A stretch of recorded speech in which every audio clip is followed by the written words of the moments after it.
Well, I've lived in Kennington since 1970. You can see I'm old. And I've loved these woods and walking in these woods. I've got so many beautiful memories with my children, my grandchildren, my friends. And they're stunning, and they're ancient woodland, and the history behind them is amazing. And yet, 20% has been destroyed. And so I just find it heartbreaking. And it seems to me that the reasons that St Hilda's are giving of doing this destruction are completely mistaken. They say there's ash dieback, and yet very few people have found any evidence of it. And they're not just felling ash, they're felling everything. So that's why I want to help preserve what remains. When you look at a woodland like this, one of the things you notice is the oaks. The oak itself is alive with other plants, so when you take an oak down, you've also taken a lot of plants that depend on ancient oaks. Equally, the ivy that you see, I know a lot of people hate ivy, but some ivy is really, really important for hibernacula, for things to hibernate in winter. And there'll also be a fine structure there. You can see there's different heights, different ages. And that's redolent of an ancient woodland. That's why an ancient woodland isn't just a pretty meadow with flowers and some trees. That's why what you've got over there where they've ploughed it down makes me so angry, because they're never putting this back. Whatever they do, it's never going to be this again. But once foresters have started messing with a forest, it never seems to stop. It's a bit like, we've got to keep managing it. It's our job. And, nature's been running for 4 billion years. It kind of knows what it's doing if you just let it do it. And so that's what annoys me, is that they're turning it into a sort of a facility, a sort of a human idea of what a forest should be, whereas this is much closer. It's trying to get closer to what naturally works as a self-generating and regenerating, truly sustainable ecosystem. Well, I remember only last year coming down here and being quite amazed at the stunning floral and arboreal landscape. And I find it quite saddening to see how large an area of that has now been effaced in what I can only perceive as a heinous act of environmental vandalism. It's St Hilda's College who actually own the wood, but they've subcontracted its management to a big countryside firm called Nicholson's, and then they've subcontracted operational stuff on the ground to another firm called Coombs. But we know it as the woods that were of the Abbey of Abingdon, which of course Henry VIII dissolved, so you can guess how old that is. Then later on it became owned by the Docker Drysdales. It went into private hands, but they were a very open family, and it became a holiday camp after the war. And the remains of those buildings then became, on the edge of the woods, became the mobile home. But the reason they had a holiday camp there is it was a beautiful wood, and of course not far from the river either. So then, unfortunately, the Docker Drysdales have had to give up ownership. And there was not time for the community to put together a proposal. St Hilda's jumped in very quickly. They had a public meeting and they said to us that they would manage it according to the guidelines of ancient woodlands. But as you can gather, I don't believe that's correct, that they haven't done that. And that's why we want to get to them and ask them to change their mind.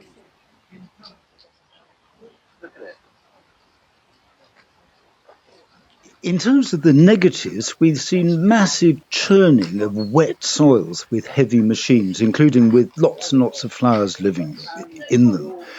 We've seen extensive felling, exposing fragile woodland soils to open sunlight and rain. We've seen heavy machines ploughing through streams that have now been running with mud, which they never used to do. We've seen heavy operations in areas of huge floristic abundance with bluebells and wood anemones and other species. There's been a failure to respect safe zones around badger cells.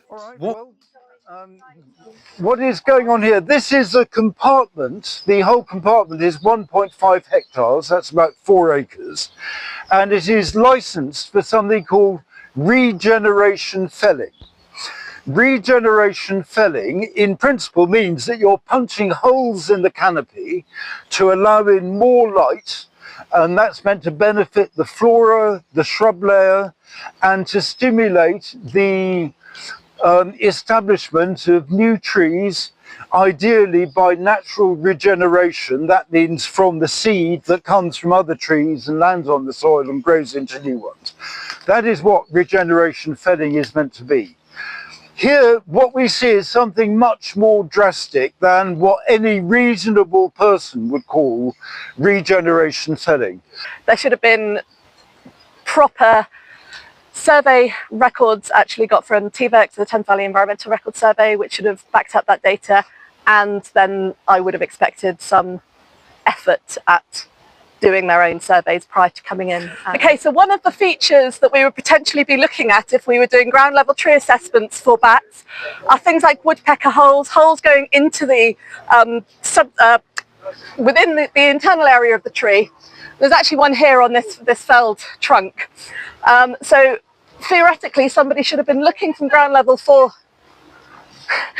this sort of feature, which is a hole. It's what, about 2 inches by 1 inch? Yes, it might be high up, but there is also this element of any kind of ground level assessment for anything, which is I cannot see enough information.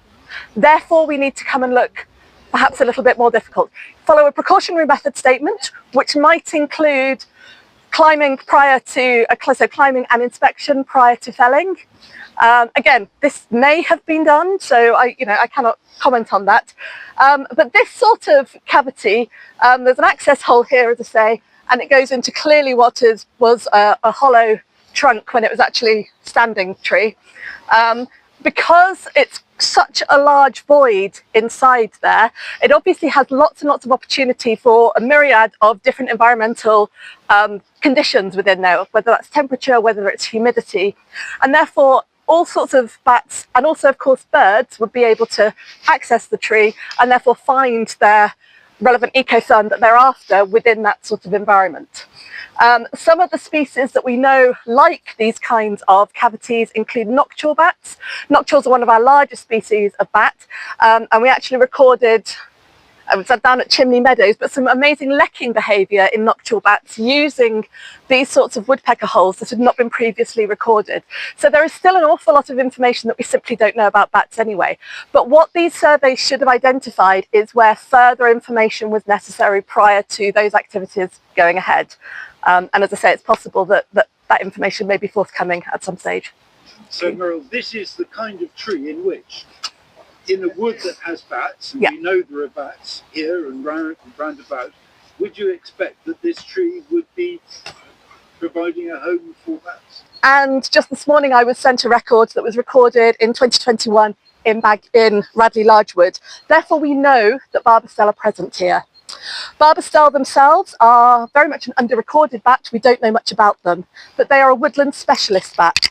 Therefore, this sort of habitat is exactly where we would expect to find them. Now, in terms of the sort of survey effort I would expect to see, which, as I say, may well have been done, but we would like to see the documented evidence of that, is first of all these ground level truthing, ground level surveys to identify where potential options are for bats to be roosting.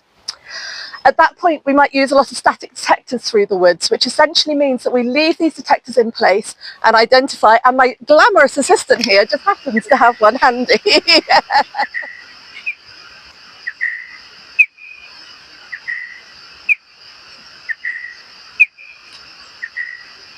So it's alternating high and low, it can't be anything else but a barbastelle.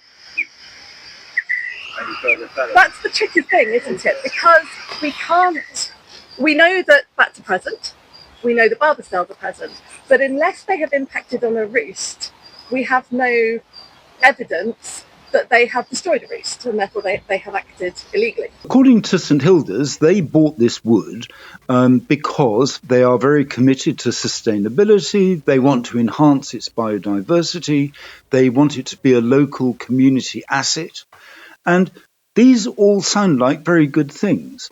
But what we also see is a huge amount of wood being taken out. And of course, there's all the embodied carbon in that wood that is no longer going to be there. And it looks as if a lot of this wood is quite likely to go in to the biofuel and wood fuel market, because that's actually paying the highest price at the moment. And this is certainly something that people have suggested, is that they are really interested in the carbon credits that they can get by planting new trees into the felled areas, and the carbon which over their lifetimes these trees will sequester. There is a Facebook group and it's called Friends of Radley Large Wood.